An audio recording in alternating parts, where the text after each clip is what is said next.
तो चलिए आज बात करते हैं अमेरिका और क्यूबा की। पता है, ये दो ऐसे पुराने दुश्मन हैं जिनके बीच टेंशन एक बार फिर से बहुत ही डेंजरस लेवल पर पहुंच गई है। अब सवाल ये उठ कर रहा है कि क्या ये एक नए कोल्ड वॉर की शुरुआत है। आइए इस पूरी सिचुएशन को समझने की कोशिश करते हैं। तो सबसे बड़ा सवाल वही है, अमेरिका और क्यूबा, इनकी जो इतनी पुरानी दुश्मनी है, क्या वो सच में एक खतरनाक मोड़ पर आ चुकी है? आखिर हो क्या रहा है पर्दे के पीछे? इस कहानी को समझने के लिए सबसे पहले मिलते हैं इसके मेन प्लेयर्स से। आखिर वो कौन से लीडर्स हैं जिनके हाथ में इस पूरे कॉन्फ्लिक्ट की लगाम है? तो देखिए, एक तरफ है क्यूबा के प्रेसिडेंट डियाज कनेल। ये 2018 में पावर में आए और खास बात यह है कि ये डेकेड्स के बाद पहले लीडर हैं जो कैस्ट्रो ब्रदर्स में से नहीं हैं।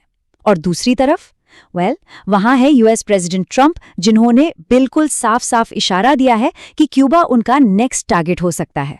लेकिन ये सिर्फ बातों या धमकियों तक सीमित नहीं है। अमेरिका ने एक्चुअली कुछ ऐसे सख्त कदम उठाए हैं जिससे क्यूबा में एक बहुत बड़ा क्राइसिस पैदा हो गया है। देखते हैं ग्राउंड पर इसका क्या असर हो रहा है। अमेरिका ने, आप कह सकते हैं कि क्यूबा की सबसे कमजोर नस पकड़ ली है, और वो है ऑयल। वेनेजुएला से क्यूबा जो भी ऑयल जाता था, अमेरिका ने उस पर पूरी तरह से रोक लगा दी है। अब इमेजिन कीजिए ये क्यूबा की इकोनॉमी के लिए कितना कितना बड़ा झटका होगा। और इसका असर ये हुआ है कि क्यूबा को पिछले 3 महीनों से एक बूंद तेल नहीं मिला है। 3 महीने! जो सोचिए इसके बारे में। किसी भी देश के लिए इतना लंबा टाइम बिना फ्यूल के निकालना आसान नहीं है, बिल्कुल भी नहीं। तो नेचुरली इसका एक डोमिनो इफेक्ट हुआ है। देश की इकोनॉमी बिल्कुल ठप पड़ गई है। तेल की इतनी ज्यादा कमी है कि पूरे देश में बड़े पैमाने पर एनर्जी राशनिंग शुरू करनी पड़ी है।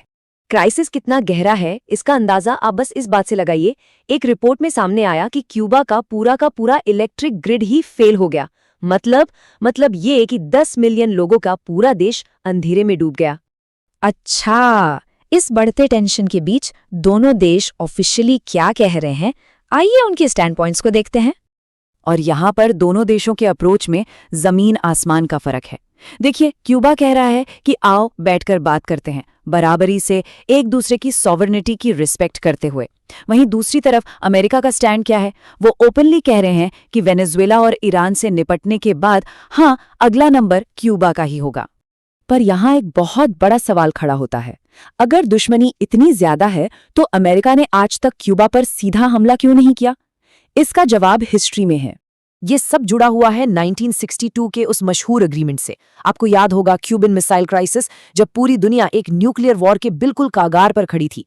तो उस क्राइसिस को आखिरकार सॉल्व करने के लिए वॉशिंगटन ने एक वादा किया था।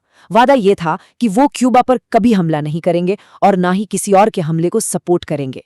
और इंटरेस्टिंग बात यह है कि पिछले इतने सालों में 1 डजन से भी ज्यादा यूएस प्रेसिडेंट्स ने इस वादे को निभाया है, चाहे उनके रिलेशंस क्यूबा के साथ कितने भी खराब क्यों ना रहे हों। तो अब आते हैं उस सबसे बड़े सवाल पर, आगे क्या होगा? क्या ये इतने सालों पुराना वादा टूटा जाएगा? यूएस क्यूबा रिलेशंस का फ्यूचर काफी अनसर्टेन लग रहा है।